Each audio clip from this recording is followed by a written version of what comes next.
खराब स्थिति के आने का, उस मनहूस दिन के आने का वेट मत करो।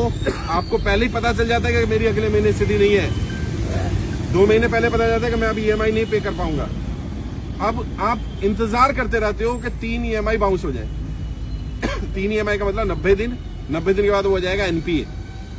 जब आपको पता है 2 महीने बाद मैं ईएमआई नहीं दे पाऊंगा, तो अभी बैंक में जब आप ईएमआई भर रहे हो तब बैंक में जाकर के लेटर दो कि साहब मेरी स्थिति आज वैसी नहीं है जब मैंने लोन लिया था, जब जैसी स्थिति थी, अगले 2 महीने बाद मैं ईएमआई नहीं भर पाऊंगा, अब मुझे कोई विकल्प दिया जाए। बैंक क्या क्या विकल्प दे सकता है? बैंक 3 विकल्प दे सकता है। पहला विकल्प होता है आपको कुछ समय दे दे, 6 महीने का, 1 साल का, 2 साल तक का बैंक को समय देने का अधिकार है अगर आपकी स्थिति खराब हो जाती है। कई लोगों ने बताया घर में जो कमाने वाला था वही एक्सपायर कर गया, अब कहां से ईएमआई देगा? बैंक को पता ही नहीं है स्थिति खराब है इतनी। आप फोन नहीं उठा रहे, आप उनके लेटर के जवाब नहीं दे रहे, आप बैंक को पहले ही बता दो कि भाई मेरी स्थिति खराब हो सकती है, अब मैं नहीं पे कर पाऊंगा, मुझे समय दे। या तो बैंक समय दे देगा, समय नहीं देगा तो बैंक दूसरा क्या कर सकता है? लोन रीस्ट्रक्चर कर सकता है। रीस्ट्रक्चरिंग क्या होती है? आपकी ईएमआई को कम कर देगा। आपका तो मेरी सैलरी थी 50,000 रुपए महीना, मैं 30,000 रुपए महीना ईएमआई भर पा रहा था आराम से। अब मेरी नौकरी छूट गई, या मेरी नौकरी नहीं है, या मेरी नौकरी की मेरी सैलरी कम हो गई, 25,000 रह गई, मैं 30,000 की ईएमआई नहीं पे कर सकता। तो बैंक से रिक्वेस्ट करो कि मेरी ईएमआई को उस रेंज में 15,000, 12,000 जितनी आप कर सकते हो उतनी रेंज में ले लेगा। इसको रीस्ट्रक्चरिंग बोलते हैं। रीसेटलमेंट कर सकता है, रीफाइनेंस कर सकता है, पुराना लोन क्लियर करके नया लोन दे सकता है आपको। आपकी ईएमआई अब नई वाली जो बनेगी वो कम बन सकती है। एक लीन पीरियड होता है। लीन पीरियड मतलब जिसमें आपको ईएमआई या इंटरेस्ट पे नहीं करना, ऐसा भी लीन पीरियड लिया जा सकता है 6 महीने से लेकर के 2 साल तक का। बैंक से जाकर के बात करो कि मेरी स्थिति खराब है, और जेन्युइन जो स्थिति है वो बताना। और बैंक से कुछ भी कम्युनिकेशन करो, बार बार बोल रहा हूं, बैंक से रिटर्न कम्युनिकेशन करो। बैंक क्या करता है आपको? जब भी कोई कम्युनिकेशन करता है नोटिस भेजता है। क्यों भेजता है? बैंक पागल है क्या? बैंक इसलिए भेजता है कि जब आप इन नोटिस का जवाब नहीं दोगे आप डिफॉल्टर हो जाओगे। उसके पास 5 नोटिस होंगे, वो कोर्ट में जाएगा, देखो जी हमने तो इतनी बार इनको बताया था। अच्छा तुम्हारे पास 10 होंगे तो जज तुम्हारी बात मानेगा कि देखो जी मैंने बैंक को बताया था मेरा व्यापार बंद हो गया है, मैंने बैंक को बताया था मेरी ईएमआई नहीं दे पाऊंगा, मैंने बैंक को बताया था मेरा लोन रीस्ट्रक्चर कर दो, मैंने बैंक को बताया था मेरी ईएमआई कम कर दो, मैंने बैंक को बताया था मेरे घर में कोई बीमार हो गया है, मैंने बैंक को बताया था कि मेरी स्थिति खराब हो रही है। बैंक को कोई सपना नहीं आएगा कि आपकी स्थिति आज खराब है, बताना पड़ेगा। अगर बताओगे तो बैंक आपकी बात सुनेगा। अभी गाड़ी में भी हम आ रहे थे तो एक व्यक्ति को बताया गया, उसने जाके बैंक में बात की।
1.5 लाख हुए तो और ज्यादा दहशत होनी शुरू हुई। अभी 2 लाख होने वाले, 1,75,000 से ज्यादा फॉर्म हो गए।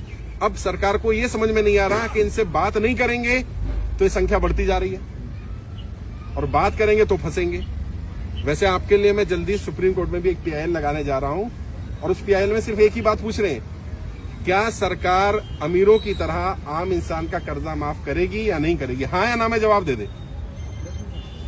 लेकिन मुझे मालूम है ये सवाल इतना आसान नहीं है, क्योंकि हाँ कहते हैं तो फंस जाएंगे, ना कहते हैं तो भी फंस जाएंगे। कई लोग मुझसे पूछ रहे सरकार जवाब क्यों नहीं दे रही? सरकार जवाब क्या दे? सरकार क्या जवाब दे कि मैं आम इंसान का लोन माफ नहीं कर रहा या कर रहा हूं? सरकार को क्या बोलना चाहिए? अगर बोले कि कर रहे हूं, तो जिन अमीरों ने सरकार को पैसे दिए हैं वो कहेंगे भाई हमने पैसे दिए थे, तुम्हारी सरकार हमने बनवाई, लोन हमारा माफ करना था कि गरीबों का माफ करना था? और अगर कहें कि नहीं कर रहा, तो जी गरीबों ने वोट किया है, वो कहे अच्छा बेटे। और सरकार को एक और डर है, वैसे तो रिकॉर्ड हो रहा है लेकिन मैं बता देता हूं, सरकार को ये डर है कि किसानों की तरह अगर ये लोग आके बैठ गए तो फिर क्या होगा, क्योंकि एक बार बेइज्जती हो चुकी है। वैसे हमारी कोई लड़ाई नहीं है किसी सरकार से, किसी नेता से, लेकिन उन्हें तो ये लग रहा है कि भैया जनता परेशान है।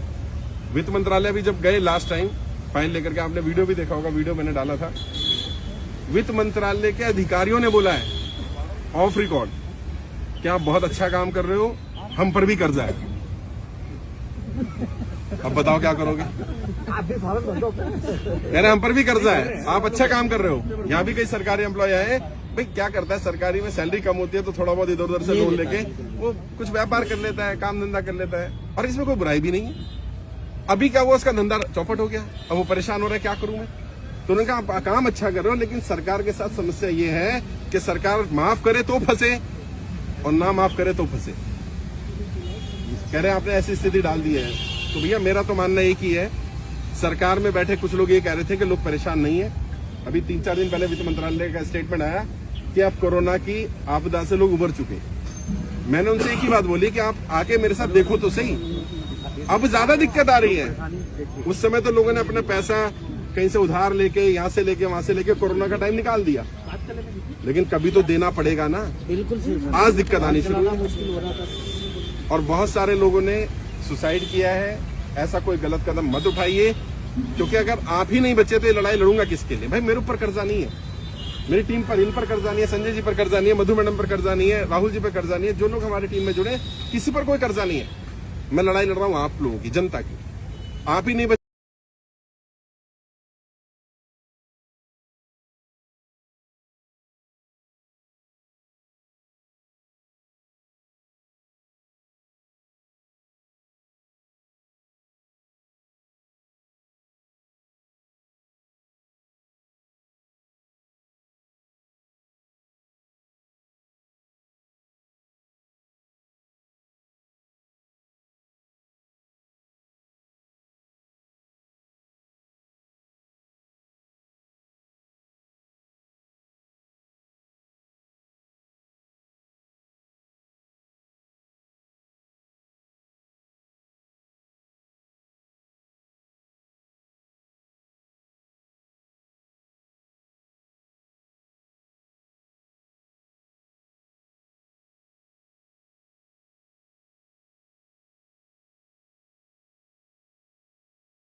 रिकॉर्डिंग करो उसकी, उसकी कंप्लेंट करो। जब तुम्हें अपने अधिकार पता चलेंगे तो बदतमीजी करना बंद कर देंगे। फिर भी मेरे से कोई भी मदद चाहिए, मैंने जैसे कहा मैं सुप्रीम कोर्ट तक जाने की कोशिश कर रहा हूं आप लोगों के लिए, जहां तक हो सके लेकर जाएंगे। हो सकता है वित्त मंत्रालय आपको बुलाए, क्योंकि आप में से कई लोगों की फाइलें भेजी जा चुकी हैं, आज रजिस्ट्रेशन नंबर भी दूंगा। हो सकता है आपको कॉल आ जाए, हो सकता है आपको वहां से मैसेज आ जाए, हो सकता है कोई बंदा आ जाए। जेन्युइन स्थिति बताना अपनी, और जो सच है वो बोलना। देखो, क्योंकि सरकार से छुपा नहीं पाओगे, सरकार को तुम्हारी स्थिति पता चली जाएगी। अगर कहीं गलत भी हो गया, कहीं पैसा लगा दिया, डूब गया, कुछ हो गया, बस सच बता दो, भाई ये हुआ था, अब हो गया मेरे से। उसमें क्या होगा, सरकार जितना हो पाएगा मदद करेगी। एक और आखिरी चीज, कई लोग कल भी सवाल कर रहे थे और ये सबके सवाल है कि सर मेरा प्राइवेट फाइनेंसर का पैसा है या मेरा रिश्तेदार से लिया है, मैंने किसी अपने साले से ले लिया, जीजाजी से ले लिया, जान पहचान में ले लिया, अब उनका लोन का क्या होगा। तो लोन माफी का प्रोसीजर समझ लो। 2 बार लोन माफ हुआ है किसानों का, एक बार 1990 में हुआ, एक बार 2008 में हुआ। लोन माफी का प्रोसीजर क्या है, मान लो इनसे मैंने पैसा लिया, मेरा लोन माफ कर दिया सरकार ने, इनके पैसे का क्या होगा, क्या इनका पैसा डूब जाएगा? और अगर इनका पैसा डूब गया तो फिर तो हमने एक को बचाने के लिए एक को मरवा दिया। जिस साहूकार से, जिस रिश्तेदार से, जिस जानकार से आपने पैसा लिया और उसका पैसा डूब गया, तो उसका भी तो परिवार है यार, उसने जरूरत पे हमारी मदद करी थी भाई। तो ऐसा तो नहीं होना चाहिए। तो सरकार का नियम क्या है, जिसने पैसा लिया होगा और जिससे लिया होगा दोनों को बुला लेगी सरकार। मैंने जिससे लिया, इन्हें भी बुलाएगी, मुझे भी बुलाएगी। इनसे पूछिए कितना दिया था, मुझसे पूछिए कितना लिया था, मैं बताऊंगा जी 2 लाख रुपए लिया था, वो बताएंगे आज 2 लाख रुपए दिया था। अच्छा, रेट ऑफ इंटरेस्ट क्या था, वो बताएंगे जी 2% था, क्योंकि 2% ज्यादा रेट ऑफ इंटरेस्ट नहीं ले सकते। अगर कोई 10 ले रहा है तो क्या होगा, आपने अगर साबित कर दिया उसने 10 लिया है तो 2% से ऊपर जितना दिया होगा वो सारा मूल में से कट जाएगा। टेंशन नहीं खत्म, टेंशन नहीं खत्म, टेंशन नहीं खत्म, कुछ नहीं करना। सरकार के पास सारे नियम है। अगर मान लो आपसे 10% लिया, 2 साल हमने पैसा पे करा, अब पता चला आपने जितना लिया था उससे ज्यादा दे दिया, अब सरकार उनको बुलाएगी, भैया एक मिनट, मैं एक्सप्लेन कर दूं फिर सवाल भी ले लूंगा। अब सरकार उनको बोलेगी भैया तूने 2% से ऊपर लिया है, ये जायज नहीं है। और कौन लोन दे सकता है, जिसके पास एनबीएफसी का लाइसेंस हो, अदरवाइज वो लैंडिंग कर ही नहीं सकता। अगर लाइसेंस नहीं है तो भी दिक्कत आएगी उसको। फिर भी अगर वो साबित कर देता है कि मैंने 2 लाख रुपए दिया था और मैंने 2 लाख लिया था और ब्याज कम था, 2% के आसपास था, तो इनका पैसा सरकार दे देगी 2 लाख रुपए और मेरा माफ हो जाए। अगर जेन्युइन केस होगा तो होगा। अगर कोई कहता है कि किसी ने झूठा लगा दिया जी, तो सरकार के पास सारे प्रूफ होते हैं, सरकार की एजेंसियां इतनी कमजोर नहीं है। हम यहाँ आए हैं तो आपको पता नहीं है, इंटेलिजेंस को ये रिपोर्ट है कि मैं यहाँ हूँ।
एक ही प्रक्रिया शुरू करो, वो कर सकते हैं, उन्हें अधिकार है।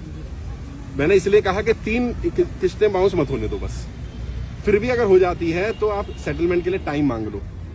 बैंक से कोई भी कम्युनिकेशन बंद मत करना। फोन आते हैं, फोन नहीं उठाना, मिलना नहीं, नोटिस का जवाब नहीं देना, इससे पता चलता है आप डिफॉल्टर हो।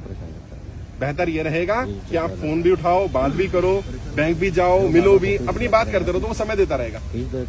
एक्चुअल में हमें करना क्या है, सीधी सी बात है, हमें इतना समय ले लेना है जितने दिन में वित्त मंत्रालय से जवाब आ जाए। आज मैं आपको रजिस्ट्रेशन नंबर आपका दे ही दूंगा, अब आपका हाथ और मजबूत हो जाएंगे। आप बताओ, मेरा ये फाइल नंबर, मैं आपको जो दे रहा हूँ फाइल नंबर दे रहा हूँ। वित्त मंत्रालय में सभी की फाइलें भेजी गई हैं, उनका एक रजिस्ट्रेशन नंबर यूनिक तैयार किया गया है। वो रजिस्ट्रेशन नंबर लेकर के जाओ और बैंक को बोलना कि ये मेरा फाइल नंबर है, वित्त मंत्रालय में मैंने फाइल भेजी हुई है, मैं कर्जा मुक्ति अभियान से जुड़ा हूँ, कम से कम मुझे 1 साल का समय दे दो। 1 साल का समय सब मांगो। किसी को लग रहा है कि 1 साल का नहीं देगा तो भी मांगो, अपनी तरफ से मत सोचो कितना देगा नहीं देगा।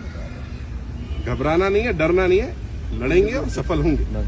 मुझे पूरा विश्वास है कि सरकार जनता की बात सुनेगी।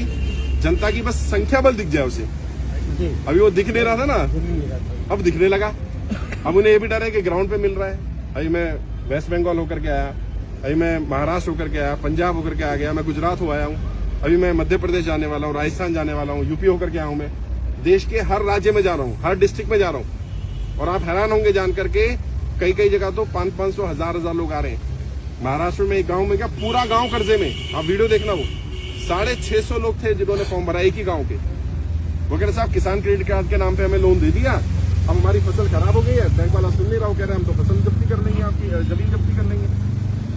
ऐसी बदमाशी नहीं चलेगी। बैंक वालों को भी समझना चाहिए कि आज स्थिति खराब है और आप अपना एक और काम कर लो। जो भी आपकी स्थिति हुई है उसको विस्तार से लिख कर रखो। कल को पुराना ना करे आपको कुछ हो जाए। कल को वित्त मंत्रालय बुला ले तो मंत्री के पास समय नहीं होता इतना, 1 मिनट का समय भी नहीं देंगे। वो कहेंगे तुरंत बताइए क्या है, आपका कुछ है ही नहीं लिखा हुआ। अपनी पूरी व्यथा लिख दो, जी मैं ऐसा व्यापार कर रहा था, ये कर रहा था, वो कर रहा था, नोटबंदी आई, इससे ये दिक्कत आई, जीएसटी आई, जो भी दिक्कत आई, लॉकडाउन लगा उस दिन से मेरे पास ये दिक्कत आई, उससे पहले मैं भर पा रहा था, ये हो रहा था, वो हो रहा था, अब नहीं कर पा रहा हूं। अब वित्त मंत्रालय क्या करेगा, आपकी फाइल निकलवाएगा, इनकम टैक्स की फाइल, बाकी फाइलें, किसने पहले कितना रिटर्न भरा है, बाद में कितना भरा है, सामने आ जाएगा। अगर मानो उससे पहले आपकी ईएमआई सही जा रही थी, लॉकडाउन के बाद दिक्कत आई, तो सरकार को पता चले ना लॉकडाउन से दिक्कत आई है। कुछ नहीं छुपेगा, जो जेन्युइन है। भैया कई लोग यहाँ फ्रॉडी भी घुस गए हैं, कर्जा मुक्ति के नाम पे फ्रॉड कर रहे हैं, पैसा मांग रहे हैं कि 2000 रुपए दे दो मैं लोन माफ कर दूं। भैया कोई ऐसे पैसे लेके लोन माफ नहीं कर सकता। और मैंने बार बार कहा है, फिर कह रहा हूं, किसी को 1 रुपया भी नहीं देना। अगर कोई मेरे नाम से, मेरी टीम के नाम से